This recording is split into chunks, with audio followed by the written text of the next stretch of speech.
Have you ever caught yourself having a full conversation with yourself?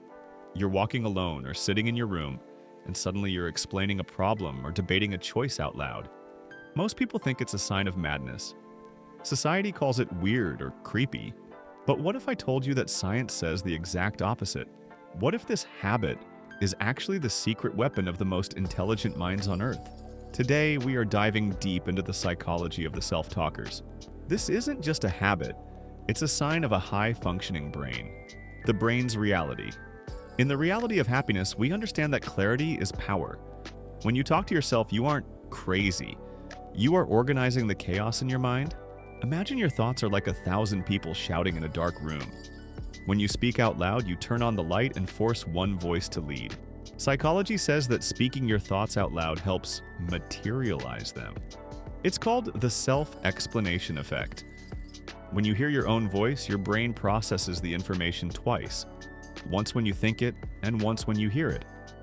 This double processing is the reason why you find solutions faster and remember things better. You are literally building a bridge between your mind and your reality. Why geniuses do it? History proves that some of the greatest minds were self-talkers.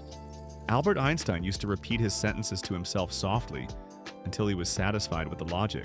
Why? Because the brain of a genius is often moving faster than the world around it. Talking to yourself helps you stay focused on the task at hand and stops the mind from wandering into useless anxiety or distractions.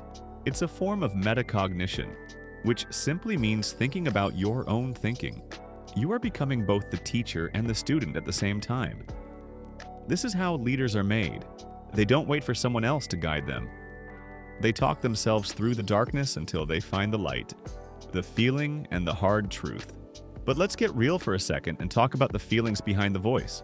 There is a dark side and a light side to this. When you are alone, what are you saying to yourself? Are you your own worst critic or your own best coach? Does your voice bring you comfort when you are lonely, or does it add to your pain?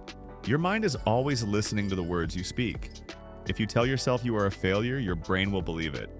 But if you talk to yourself like a warrior, you will become unstoppable. You have the power to change your feelings and your future just by changing the conversation you have with yourself in the mirror. The power ending. The next time someone catches you talking to yourself and looks at you funny, don't be embarrassed. Don't feel small, smile. You aren't losing your mind, you're mastering it.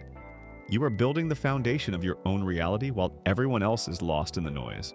You have found a friend in the one person who will never leave you. Question for you. What was the last thing you said to yourself when no one was watching? Was it a word of power or a word of doubt?